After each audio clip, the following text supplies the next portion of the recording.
You think a gas station stop is routine, until three men decide it isn't, and everything you've built for your child might be tested by the length of a single night. Camille Porter had learned to hold steady when life tried to tilt her. At 34 she kept 2 jobs, answered late-night school emails, and folded sleep into whatever gaps she could find. Her daughter, Mara, was 7 and fearless in ways that made Camille both proud and achingly protective.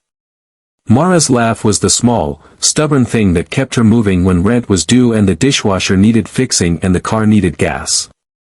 That Friday the diner had run late. Camille had double-shifted to cover a coworker, had sweated through orders until the coffee ran thin and the clock finally let her go. Mara had slept in the back seat with a stuffed fox tucked under her chin while Camille drove home, tired but thankful. The gas light blinked, and the only station open was a small, bruised lot off the freeway, a place with a flickering sign and one attendant booth in darkness. Camille told herself it would take minutes, fill the tank, slide back onto the highway, tuck Mara into bed. The lot smelled of oil and cold pavement. She tightened her coat against a wind that had no business biting so hard. As she reached for the pump she heard laughter, sharp and carrying, like stones skipped across a pond. 3 men lounged by a battered van across the lot, faces half hidden in cigarette smoke. One of them nudged the other and pointed. "Looks like she's alone," he said before any kindness could temper the words. The tallest of them stepped forward with a grin that never reached his eyes. Camille kept her head down and worked the pump.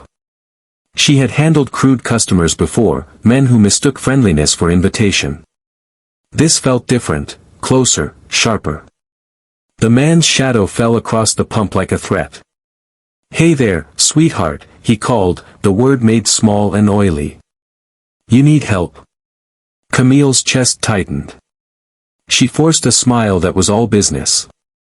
"I'm fine, thanks." The man came closer, smell of smoke and stale beer trailing him. His friends laughed as if the evening had already been decided. Camille felt the old, cold instinct, move, get out, protect the child. But Mara slept, a small bundle of trust. The thought of waking her into uncertainty made Camille's hands tremble. When one of the men shoved the edge of the pump and it knocked against the car, the sound cracked like a warning. The scarred man, broad-shouldered and slow-moving, peered in the window as if he owned a right to look. "Ah, come on," he said. "Don't be like that." Camille's fingers moved in a blur. She shut the pump, slammed the door, and locked it. She fumbled the key into the ignition, heart pushing against her ribs. The engine caught, a small bright thing in the vast dark of the lot. Relief flared, until a fist struck the driver's side glass hard enough to rattle the interior. Mara woke with a small cry. "It's okay," Camille whispered, though her voice shook. "We're leaving." They blocked her path with casualness, the van edged to cut the exit as if on purpose. The men's laughter grew softer, dangerous. For the first time in a long time Camille felt the solid, animal weight of being preyed on. Then the noise changed. It started distant, one low silver note, then another, then a whole chord of engines rolling toward the station. Headlights carved long, white lines through the night. A cluster of motorcycles swept into the lot, men on them easing off helmets and folding closed, a presence that felt neither hostile nor showy. They were rough-hewn rather than menacing, leather sleeves, weathered faces, the quiet economy of people who belonged to the road. The men by the van straightened, their mouths closing. The tallest of the bikers dismounted and walked forward with a steady gait, no swagger, no tempers flaring. His voice was calm but carved with command. "Everything okay here?" The scarred man scoffed, trying to keep the act up. "We were just talking." "That's not what it looked like," the biker said. Around him the other riders dropped off their machines and shifted until Camille's car and the van were separated by a half-circle of chrome and human bodies. Camille sat frozen, feeling something like wonder and gratitude roll through her. One of the riders, someone younger looking, with kind eyes, peered into the window and gave a small nod. "You all right, ma'am?" Mara clung to her stuffed fox and stared, the initial fear giving way to curiosity. "Mama, who are they?" "Friends," Camille said, and the word felt like a prayer. The van's men murmured to one another, unease threading their voices. They climbed back inside and rolled away with a mutter, their bravado crumpling in the open air. The bikers did not vanish in a puff of glory. The tall rider with the weathered face lingered a moment longer, his gaze running over Camille as if missing a detail he couldn't name. He reached into his pocket and drew out a folded square of paper, worn at the edges, and handed it through the cracked window. "If you need anything, food, a ride, some company, there's a place on Saturdays. Beacon Hill Community Center. Ask for the ride program."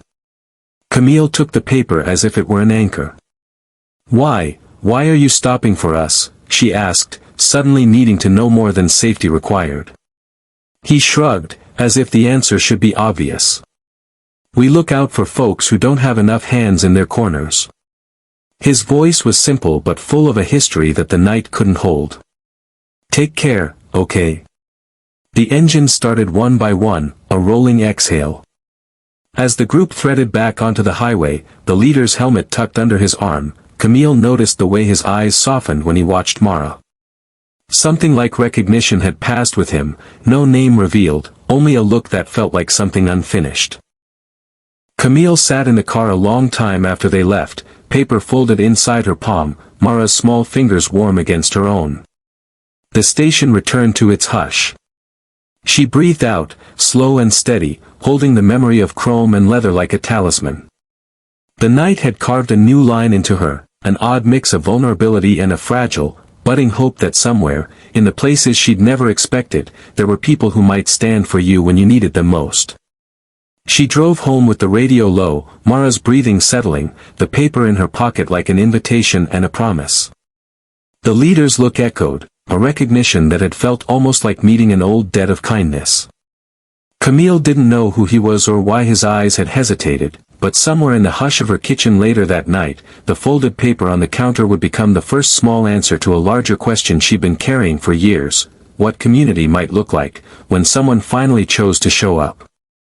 The night after the gas station incident, Camille found herself wide awake even though Mara had fallen asleep hours earlier. The folded paper from the biker sat on the kitchen table, its creases catching the soft glow of the overhead lamp.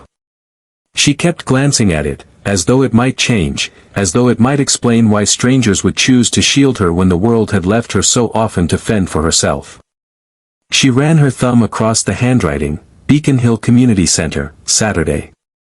Ask for the ride program. Camille didn't know what the ride program was. Part of her doubted whether it was even safe. But there had been something in the man's voice, something that made her think of a time before exhaustion, before disappointment had become second nature. On Saturday morning, Mara sat at the table eating cereal when Camille finally decided.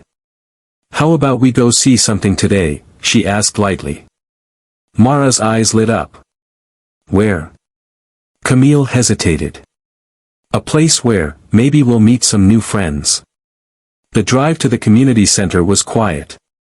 Camille gripped the wheel tighter than usual, nerves prickling her skin. What if it had been a trick?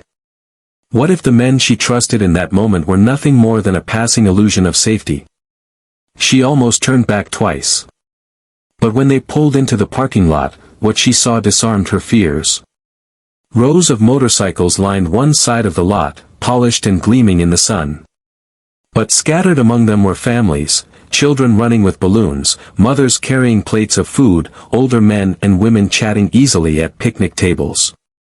A grill smoked at one corner, and laughter rose above the hum of conversation.